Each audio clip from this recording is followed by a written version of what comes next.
ਬੇਉਮੀਦ ਨਾ ਹੋਵੀਂ ਬੰਦਿਆ, ਉਮੀਦ ਚ ਰਹਿਮਤ ਰੱਬ ਦੀ। ਬੇਉਮੀਦ ਨਾ ਹੋਵੀਂ ਬੰਦਿਆ, ਉਮੀਦ ਚ ਰਹਿਮਤ ਰੱਬ ਦੀ। ਅੱਲਾ ਆਸ ਪੂਰੀ ਕਰੇਗਾ, ਵੇਖ ਲਵੀਂ ਤੂੰ ਸਭ ਦੀ।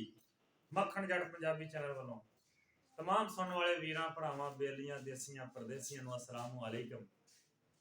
उम्मीद ते आस दो ऐसियां शैवां वां जिहदे ते दुनिया कायम आ।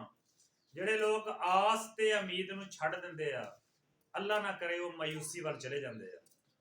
ਬਾਬਾ ਜੀ ਅਸ਼ਫਾਕ ਅਹਿਮਦ ਸਾਹਿਬ ਰਹਿਮਤੁल्लाह अलैह ਫਰਮਾਉਂਦੇ ਨੇ ਕਿ ਕਾਕਾ, ਦੂਸਰਿਆਂ ਨੂੰ ਨਾ ਉਮੀਦੀ ਦੀਆਂ ਗੱਲਾਂ ਕਦੀ ਨਾ ਸੁਣਾਓ, ਦੂਸਰਿਆਂ ਨੂੰ ਮਾਯੂਸੀ ਦੀ ਰਾਹ ਤੇ ਕਦੀ ਨਾ ਪਾਓ, ਆਪਣੇ ਦੁੱਖ ਦੂਸਰਿਆਂ ਅੱਗੇ ਨਾ ਖੋਲੋ, ਕਦੀ ਨਾ ਕਿਸੇ ਅੱਗੇ ਜਾ ਕੇ ਸ਼ਿਕਵਾ ਕਰੋ ਕਿ ਮੈਂ ਤੰਗ ਦਸਤਾਂ, ਮੈਂ ਔਖਾ ਵਾਂ, ਮੈਨੂੰ ਭੀੜ ਆ ਗਈ ਆ। ਕਦੀ ਗਿਲੇ ਸ਼ਿਕਵੇ ਜ਼ਬਾਨ ਤੇ ਨਾ ਲਿਆਓ।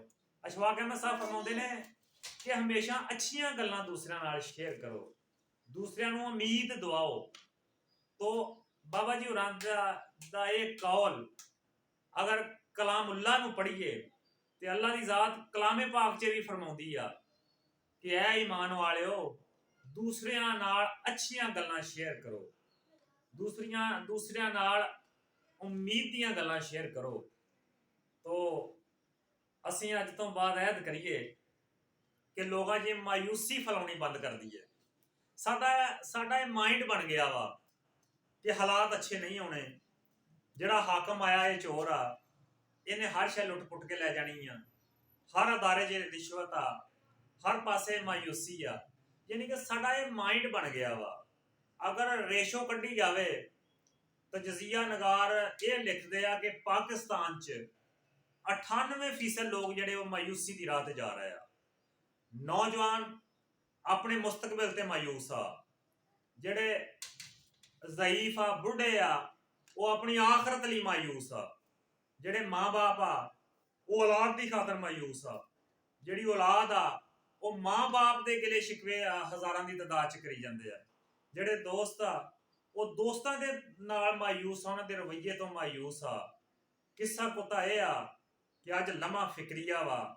ਸਾਡੇ ਦੇਸ਼ ਦਾ ਹਰ ਫਰਦ ਉਹ ਜਿਹੜੀ ਜਗ੍ਹਾ ਤੇ ਵੀ ਆ, ਮਾਲਕ ਆਪਣੇ ਮਾਤਹਿਤ ਤੋਂ ਮਾਯੂਸ ਆ, ਜਿਹੜਾ ਮਾਤਹਿਤ ਆ ਉਹ ਆਪਣੇ ਅਫਸਰ ਤੋਂ ਮਾਯੂਸ ਆ, ਜਿਹੜਾ ਮੁਲਾਜ਼ਮ ਆ ਉਹ ਮਾਲਕ ਦੇ ਗਿਲੇ ਸ਼ਿਕਵੇ ਪਿਆ ਕਰਦਾ ਨਜ਼ਰ ਆਉਂਦਾ ਵਾ, ਔਰ ਜਿਹੜਾ ਮਾਲਕ ਆ ਉਹ ਮੁਲਾਜ਼ਮ ਦੇ ਗਿਲੇ ਸ਼ਿਕਵੇ ਕੱਢੀ ਬੈਠਾ ਵਾ।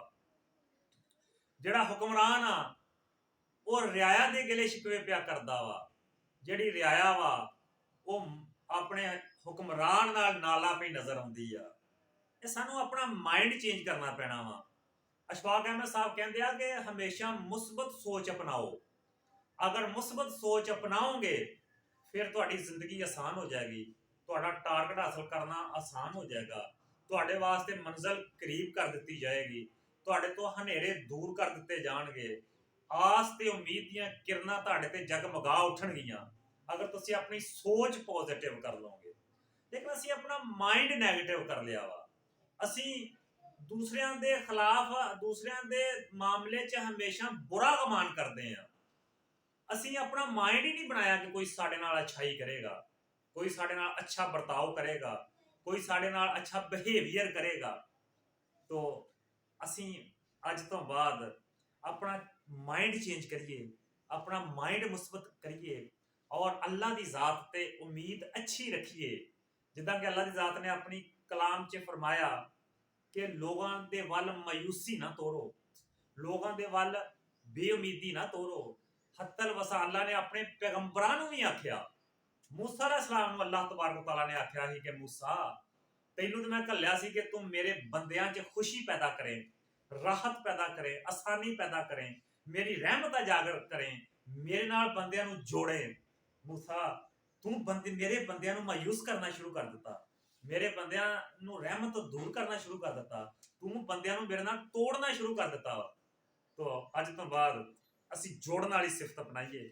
ਅੱਜ ਤੋਂ ਬਾਅਦ ਅਸੀਂ ਬੰਦਿਆਂ ਨੂੰ ਅੱਲਾ ਦੇ ਕਰੀਬ ਕਰੀਏ, ਅਸੀਂ ਬੰਦਿਆਂ ਨੂੰ ਅੱਲਾ ਦੀ ਰਹਿਮਤ ਦੇ ਕਿੱਸੇ ਸੁਣਾਈਏ, ਨਾ ਕਿ ਮਾਯੂਸੀ ਦੇ ਕਿੱਸੇ ਸੁਣਾਈਏ। ਅੱਲਾ ਦੀ ਜ਼ਾਤ ਕਿਸੇ ਵੇਲੇ ਵੀ ਮਿਹਰਬਾਨ ਹੋ ਸਕਦੀ ਹੈ।